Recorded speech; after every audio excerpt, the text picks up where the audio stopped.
అత్యధిక ప్రముఖమైనటువంటి సెలబ్రిటీస్ ఉన్న డివిజన్ మన డివిజన్. ఈ డివిజన్ 50 రూపాయలు వచ్చారు కాబట్టి ఈనాడు అభివృద్ధి పనులు జరిగాయి. ఈనాడు ప్రత్యర్థుల గుండెల్లో రైలు పరిగెడుతున్నాయి. ఈ ఎన్నికలు అనేది నామమాత్రమే. గెలుపు తథ్యము మెజారిటీ కోసమే ఈనాడు మన ప్రయత్నం. ఈనాడు ఒకసారి చూడండి మన యొక్క డివిజన్ లో బహిరంగ సభ పెడతామని చెప్పేసి సుమారు 6000 కుర్చీలు వేస్తే 5000 మంది మహిళలే కుర్చీలు నిండిపోయి జనసంలో నిలబడతా ఉన్నారు. వేరే పనుల మీద చూడండి 100 మంది కూడా మహిళలకి అనేది ఇక్కడ కనబడదు. ఇది ఒక గొప్ప విషయము. కాంగ్రెస్ పార్టీ యొక్క గొప్ప విషయము. మనమందరం కూడా కాంగ్రెస్ పార్టీకి ఎంపీ అంజన్ కుమార్ యాదవ్ కు రామనాథ్ గారికి ఎంతో రుణపడి ఉన్నాం. మనం తెలుసు కాంగ్రెస్ పార్టీ ఒక్కటే మనకు బలహీన వర్గాల పార్టీ. కాంగ్రెస్ పార్టీ ఒకటే SC BC ST minority party. Congress party ఒకటే మన యొక్క ఆర్థిక సామాజిక రాజకీయంగా భవిష్యత్తులో తీర్చిదే పార్టీ కాంగ్రెస్ పార్టీ. ఇక్కడ మన భవిష్యత్తు ఎక్కడ లేదు. మన భవిష్యత్తు మన చేతుల్లో ఉన్నది.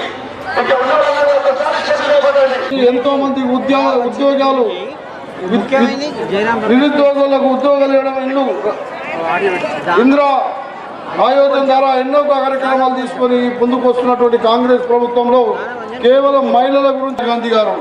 అందుకోసం మీరందరూ కాంగ్రెస్ పార్టీ గరీబుల పార్టీ. కాంగ్రెస్ పార్టీ ఎక్కడున్న జనాలకు అన్ని వర్గాలకు ఒక్క ముఖంగా చూసుకుపోయి అందరినీ ఏర్పాటు చేయడం జరిగింది. మనందరికీ సోనియా గాంధీ గారు, ఈరోజు జైరాం రమేష్ గారు మన రాష్ట్రానికి రానున్న రోజులలో प्राणायाम कांग्रेस पार्टी एक सेक्युलर पार्टी है। हिंदू मुस्लिम सिख ईसाई सबको साथ लेके चलने वाला पार्टी है।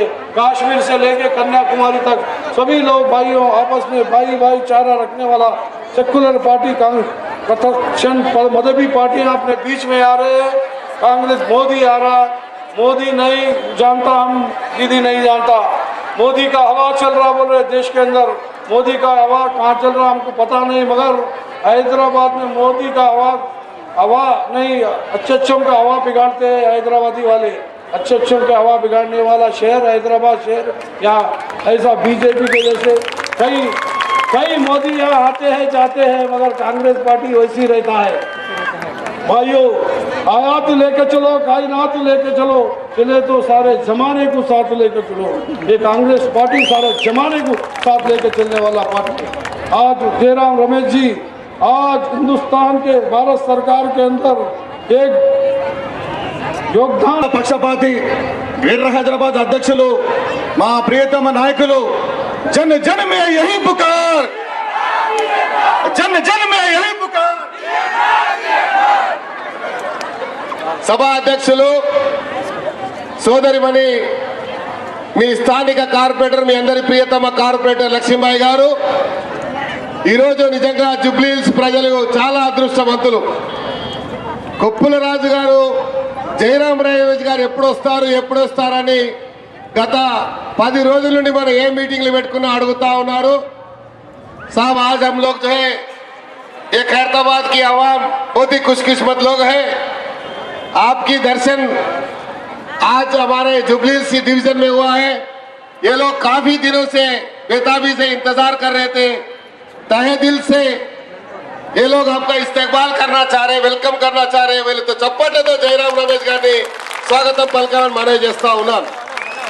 కొప్పుల రాజు గారు అఖిల భారత Congress committee ST SC cell chairman, ఈరోజు ఎస్టీ ఎస్సీ సబ్ ప్లాన్ కానివ్వండి, బడుగు బలహీన వర్గాల సబ్ ప్లాన్ విషయంలోనే కానివ్వండి, స్కాలర్షిప్లు కానివ్వండి, మహిళా పెన్షన్లు కానివ్వండి, వడ్డీ లేని రుణాల విషయంలోనే కానివ్వండి, ఒక ఉన్నతమైనటువంటి విద్యను అభ్యసించి సీనియర్ ఐఏఎస్ ఆఫీసర్ కేంద్రంలో రాష్ట్రంలో పనిచేసి పేద ప్రజలకు సేవ చేయాలని, ఆయనకు ఎంతో సర్వీస్ ఉన్నప్పటికీ కూడా ప్రజలకు సేవ చేయాలని ఈరోజు అఖిల భారత Congress committee SC SC chairman అయినటువంటి కొప్పుల రాజు గారు మన ప్రాంతానికి వచ్చారంటే మనం ఎంతో అదృష్టవంతులు. వారిని చప్పట్లతో స్వాగతం పలకాలని మనవి చేస్తా ఉన్నాను.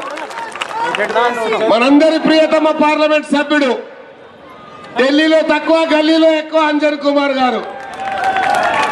మిగతా వాళ్ళు గెలిచిన వాళ్ళు ఢిల్లీకి పోతారు, అంజన్ కుమార్ గారు ఢిల్లీలో ప్రజల మధ్యలో ఉంటారు. మన మధ్యలో ఉండేవాడు కావాలా, ఢిల్లీలో కూర్చునేవాడు కావాలా? చేతిలో చెప్పండి మనకు. ఒక ఇంట్లో ఒక కుటుంబంలో ఒక కొడుకు ఒక బిడ్డ ఏ రకమైనటువంటి సంబంధం ఉందో అదే చెప్తా ఉన్నాను. రోజు మాట్లాడతాను. మీరు ఎవరు మీటింగ్ వినడానికి వచ్చారు? కొప్పుల రాజు గారు, జయరాం రమేష్ గారు ఏం చెప్తారు? రాబోయే రోజుల్లో వచ్చే తెలంగాణ కాంగ్రెస్ పార్టీలో మరి ఏ కార్యక్రమాలు కాంగ్రెస్ తీసుకుంటుందో వాళ్ళు చెప్పాలి కదా. ఇక్కడ నివసిస్తున్నటువంటి మరి మిగతా సీమాంధ్ర ప్రజలు కానీ వారికి ఏం అష్యూరెన్స్ ఇస్తారో వారు చెప్పాలి. కాబట్టి ముందుగా నేను కొప్పుల రాజు గారిని, ఎందుకంటే మనం రోజు మాట్లాడతాము, మనం మాట్లాడేది రోజు ఉంటుంది కాబట్టి కొప్పుల రాజు గారు మాట్లాడాలని మనవి చేస్తూ, పార్టీ యొక్క గొప్పతనం సౌత్ ఇండియానే మోస్ట్ సెలబ్రేటెడ్ డివిజన్ జూబ్లీస్ డివిజన్. హైకోర్టు జడ్జిలు మొదలుకొని CM, opposition leader, speaker, hero, heroine, comedian, villain, IAS, IPS ఉన్నటువంటి ఈ డివిజన్ లో it is general division. For your confirmation, that the greatness of the Congress party, that the greatness of loyal leader Danam Nagender ఎం చంద్రబాబు గారు Janasena SC మహిళల్ని పెట్టిండు. SC మహిళ, SC lady, belong SC. Jubilees division. Jubilee division, it's not a reservation division, it's a general division. At the same that the ST Mahila Banjara Hills, it's also a general division. ఏదో Congress party చెప్తుందో SC ST BC minority అని చెప్పి ఉన్న 5 division కూడా SC ST BC మైనారిటీకి ఇచ్చిన party Congress party ఇచ్చిన నాయకుడు దాని నాగేందర్ ఎంపీ అంజన్ కుమార్ యాదవ్ అని చెప్పేసి తెలియజేస్తున్నా.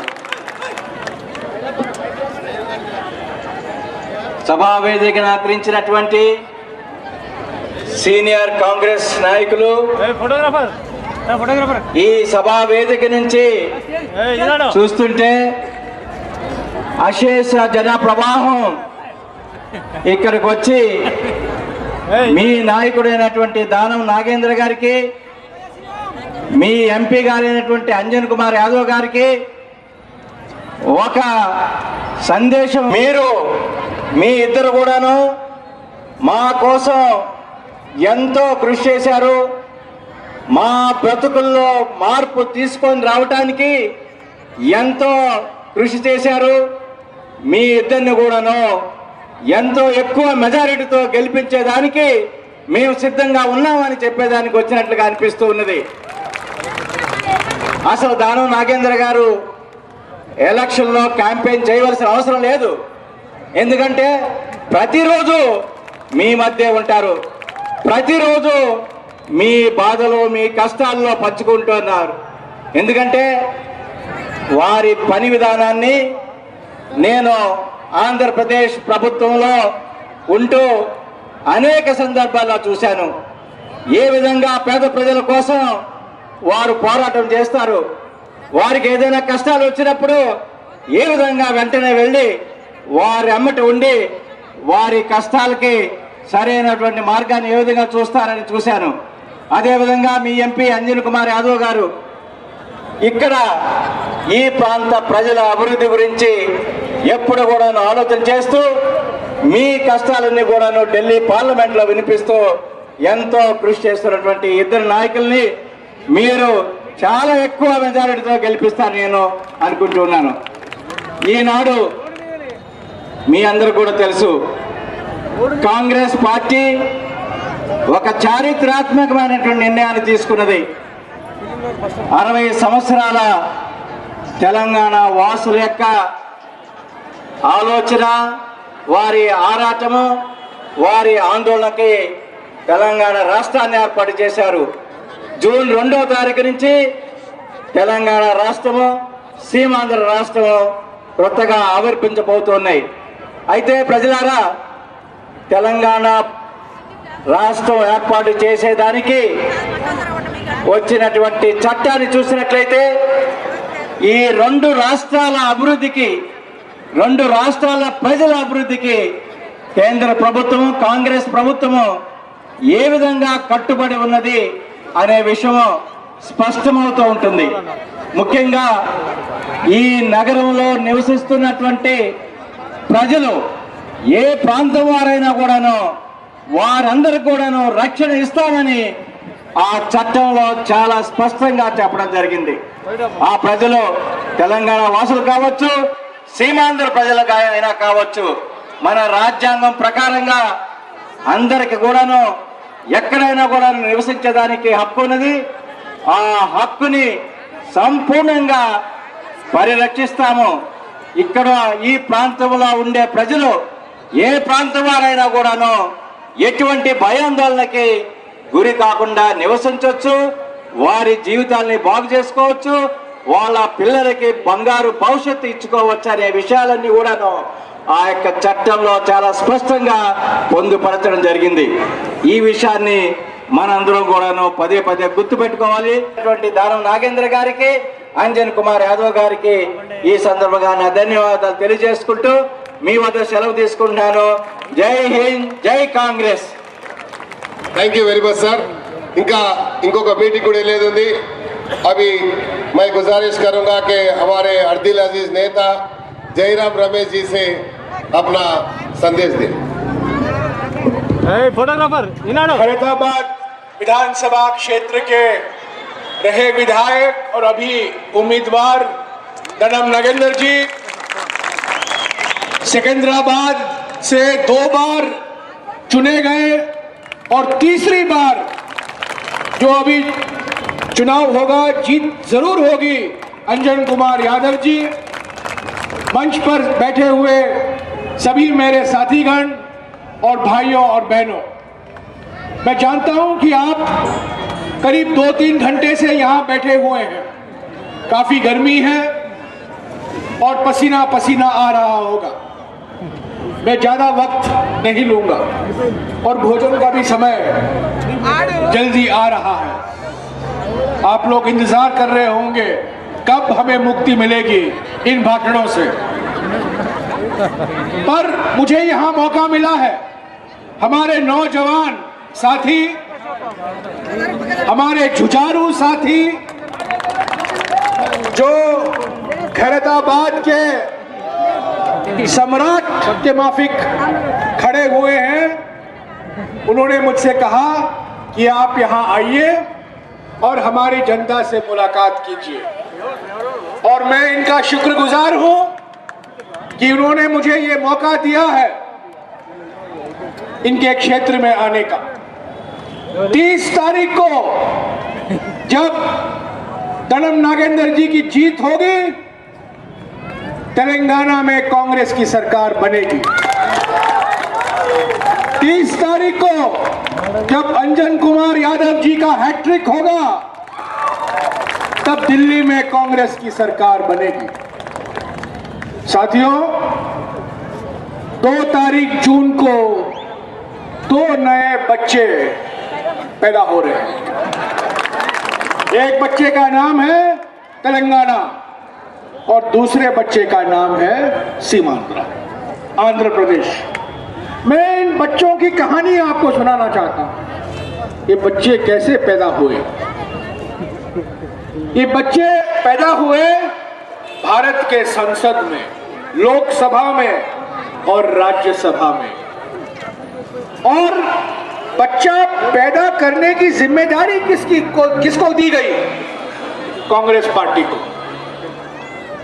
एक पार्टी थी तेलुगु देशम, टीडीपी. वो चाहती थी कि बच्चा पैदा ही नहीं हुआ, अंदर ही मर जाए. टीडीपी सुबह कुछ कहती है, दोपहर को कुछ कहती है और रात को कुछ कहती है. बीजेपी दूसरी पार्टी थी. आपको याद होगा लोकसभा में बीजेपी के डॉक्टर सुषमा स्वराज ने कहा तेलंगाना पैदा होगा, सोनिया जी पेरियम्मा होगी और मैं चिन्नम्मा होंगी. आपको याद है? तो तेलंगाना लोकसभा में बीजेपी ने तो तेलंगाना को पैदा कर दिया, पर राज्यसभा में जब वो तेलंगाना का बिल आया तब क्या हुआ? हमारे जो आंध्र प्रदेश के बड़े नेता हैं, పెద్దలు గౌరవనీయులు వెంకయ్య నాయుడు గారు, वो चिन्नम्मा को भूल गए और राज्यसभा में कहा इस बच्चे का जन्म नहीं होगा। ये डिलीवरी कानून के खिलाफ है, ये डिलीवरी संविधान के खिलाफ है। पर कांग्रेस पार्टी ने तय किया कि 20 तारीख फरवरी को ये बच्चा पैदा ही होगा। टीआरएस की बहुत चर्चा होती है आजकल। टीआरएस ने क्या कहा? टीआरएस ने कहा हमें इन बच्चों से कुछ लेना देना नहीं है, हमें सिर्फ एक बच्चा चाहिए तेलंगाना, बस। दूसरे बच्चे को आप अबॉर्शन कर दो, पर एक बच्चा हमें दिल दे दो तेलंगाना। कांग्रेस पार्टी ने क्या कहा? कांग्रेस पार्टी ने कहा पैदा होगा तो 2 बच्चे पैदा होंगे, एक तेलंगाना और दूसरा सीमांध्र। एक बच्चा नहीं पैदा हो सकता। इस मां के गर्भ में 2 बच्चे हैं, एक का अबॉर्शन नहीं हो सकता है, एक कमजोर नहीं हो सकता है और एक ताकतवर नहीं हो सकता। दोनों बच्चे मजबूत बच्चे होने चाहिए, ताकतवर बच्चे होने चाहिए, स्वस्थ बच्चे होने चाहिए। और कांग्रेस पार्टी ने 20 तारीख को 2 नए राज्य का गठन किया, तेलंगाना और सीमांध्र। हमने ये क्यों किया साथियों? ये आप पूछ सकते हैं। क्योंकि मांग तो तेलंगाना की थी। हमारे अंजन यादव रोज 4 साल से लोकसभा में खड़े होकर चिल्ला रहे थे तेलंगाना तेलंगाना, और मैं इनको रोज डांटता था, ये क्या कर रहे हो? रोज का गाना, एक ही गाना, सिर्फ तेलंगाना। कांग्रेस के सांसद 12 सांसद हैं हमारे, और ऐसे तो देखते हैं अंजन कुमार यादव जी को, ये तो 3 सांसद के बराबर है। इतने पहलवान हैं, इनको देखने से सब लोग डर जाते हैं। मीरा कुमार भी, स्पीकर भी डर जाती ये जब पार्लियामेंट में घुसते। 4 साल से इन्हें तेलंगाना की मांग रखी, वास्तविक है। पर कांग्रेस पार्टी ने कहा तेलंगाना बनेगा, सीमांध्र को भी हम सुरक्षित रखेंगे। क्यों? आखिर में क्यों? क्योंकि तेलुगु भाषा एक है, तेलुगु संस्कृति एक है, वही बिरयानी, वही मिर्ची, वही मसाला एक है। तेलंगाना वालों की शादी सीमांध्र से होती है और सीमांध्र वालों की शादी रायलसीमा से तेलंगाना से होती है। एक ही फिल्म हीरो, सब लोग चिरंजीवी की वाह वाह करते हैं, और एक ही फिल्म हीरोइन विजय शांति की या जय सुधा की वाह वाह करते हैं। पर राजनीतिक कारण की वजह से 2 नए राज्य बने, क्योंकि तेलंगाना लोगों के मन में ये भावना पैदा हो गई कि हमारे खिलाफ भेदभाव हो रहा है, हमें तेलंगाना में रोजगार नहीं मिल रहा है, हमारे युवकों को रोजगार नहीं मिल रहा है, हमारे जमीन जा रहे हैं, हमारे किसान को पानी नहीं मिल रहा है। इसी भावना से तेलंगाना के लोग चिंतित थे, और ये आवाज सोनिया जी ने सुनी, और सोनिया जी ने तय किया कि तेलंगाना बनेगा। पर तेलंगाना बनने के साथ साथ सीमांध्र के लोग को भी पूरा मौका दिया जाएगा, उनकी मांगे पूरी होंगी। और मैं धनम नागेंद्र जी का धन्यवाद देता हूं, बधाई देता हूं कि वो अपनी आवाज उठाए। जब टीआरएस की ओर से धमकियां दी जा रही थी हैदराबाद के लोगों को कि आप बाहर जाइए, आपका वक्त खत्म हो चुका है, धनम जी खड़े होकर कहे अगर किसी पर हाथ उठाएगा मैं उनको रक्षा दूंगा। यह है कांग्रेस पार्टी की शक्ति। कोई भी धमकी नहीं दे सकता किसी भी व्यक्ति को। हम धोखेबाज पार्टी नहीं है, हम धमकी देने वाली पार्टी नहीं है, हम सभी समाज के सभी लोगों को सुरक्षित रखने वाले पार्टी हैं। हम समाज के सभी लोगों को जोड़ने वाले पार्टी है, तोड़ने वाले पार्टी नहीं है। इसी भावना के साथ हमने सीमांध्रा को बनाया साथियों। तेलंगाना बनी है और सीमांध्रा बना है। दोनों राज्य एक होकर काम होंगे। दो अलग अलग राज्य होंगे, दो मुख्यमंत्री होंगे, दो विधानसभाएं होंगी। पर मैं कहना चाहता हूं कि तेलंगाना अलग राज्य है और हैदराबाद की निगाहें, सबकी निगाहें तो हैदराबाद पर थी। हैदराबाद तो एक सुंदर दुल्हन की तरह है। तेलंगाना भी चाहती थी कि हैदराबाद से शादी हो, सीमांध्रा भी चाहती थे कि हैदराबाद से शादी हो, पर हमने क्या किया? हमने ये कहा कि हैदराबाद तेलंगाना का होगा,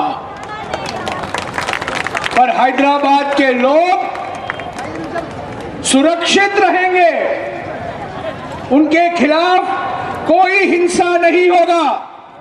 अगर कोई धमकी देगा, कांग्रेस पार्टी खड़ी होगी, अंजन कुमार यादव जी खड़े होंगे, गणम नागेंद्र जी खड़े होंगे और हम सभी को सुरक्षा देंगे।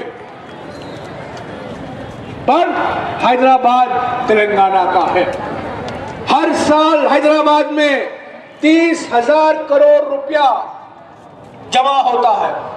30,000 करोड़ रुपया जमा होता है और वो रुपया तेलंगाना की तिजोरी में जाएगा। ये बहुत बड़ी बात है। ये बहुत बड़ी बात है कि हमने हैदराबाद को यूटी नहीं बनाया।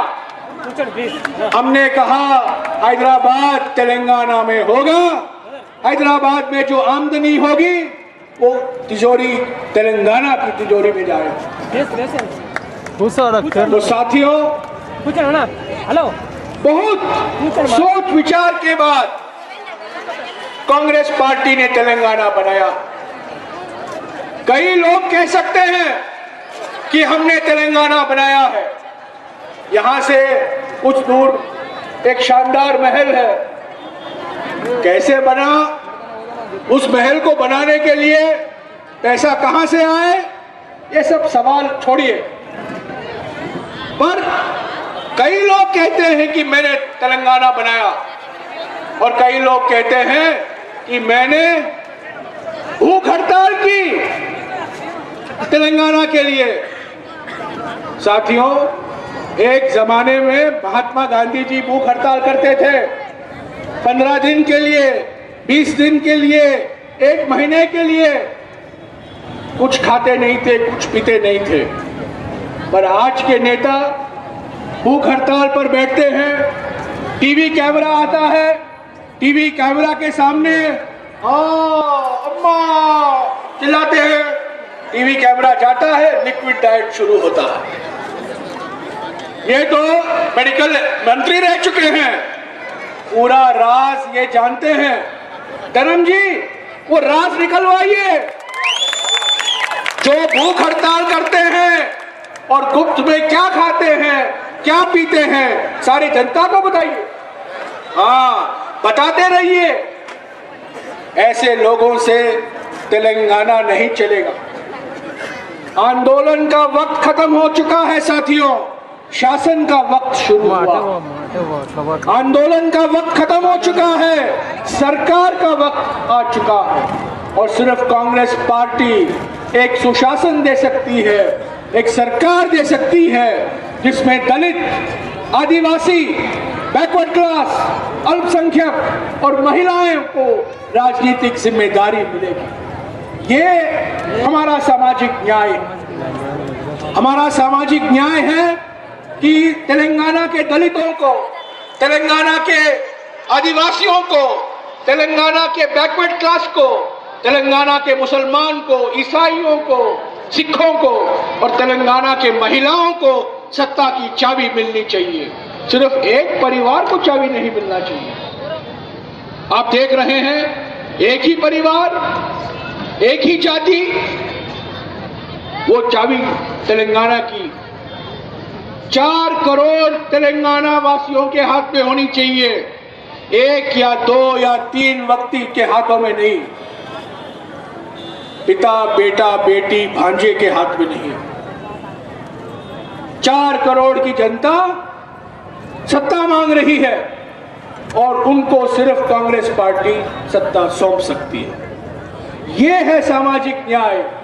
और इसी अंदाज से, इसी नजरिए से सोनिया जी ने तेलंगाना बनाया है। सोनिया जी तेलंगाना की माता हैं और तेलंगाना की निर्माता भी। और 30 तारीख को साथियों, जब आप जाएंगे बटन दबाने के लिए, हाथ का बटन दबाएंगे, आप शुक्रिया अदा करेंगे सोनिया जी।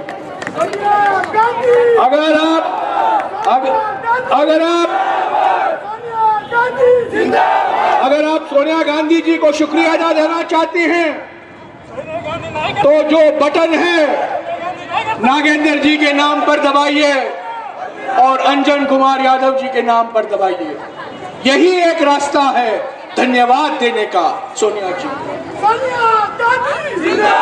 मैं ज्यादा वक्त नहीं लूंगा, पर मैं विश्वास के साथ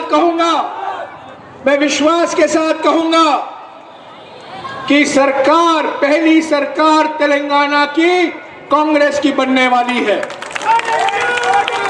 कोई नहीं रोक सकता, क्योंकि तेलंगाना की जनता जानती है कि कांग्रेस के बिना, सोनिया जी के बिना तेलंगाना बनता नहीं। कांग्रेस के बिना और सोनिया जी के बिना सीमांध्र सुरक्षित नहीं रहता, सीमांध्र की मांगे पूरी नहीं होती। और ये दोनों जुड़वे भाई या जुड़वे बहन कहिए, इनको मौका दिया गया है आगे चलने का कांग्रेस के हाथों में। कई पार्टियां दावा करती हैं, आजकल अखबारों में हम पढ़ते हैं, टीवी चैनल में देखते हैं और सुनते हैं, मोदी का लहर। साथियों, मोदी का लहर नहीं है, मोदी का जहर है। वो जहर हमारे समाज को बांटेगी, वो जहर हमारे समाज को बिखराएगी और उस जहर से हिंदुस्तान नहीं रहेगा। 100 साल पुराना मुझे एक अल्लामा इकबाल का शेर याद आता है। ऐसे तो मैं हमारे सिकंदराबाद के कवि के माफिक ज्यादा शेर व शायरी नहीं करता हूँ। अंजन यादव जी सोते सोते शेर व शायरी करते हैं, मुझे मुश्किल से 1-2 शेर याद आते हैं। 1905 में अल्लामा इकबाल ने कहा था, वतन की फिक्र कर नादान, मुसीबत आने वाली है। वतन की फिक्र कर नादान, मुसीबत आने वाली है।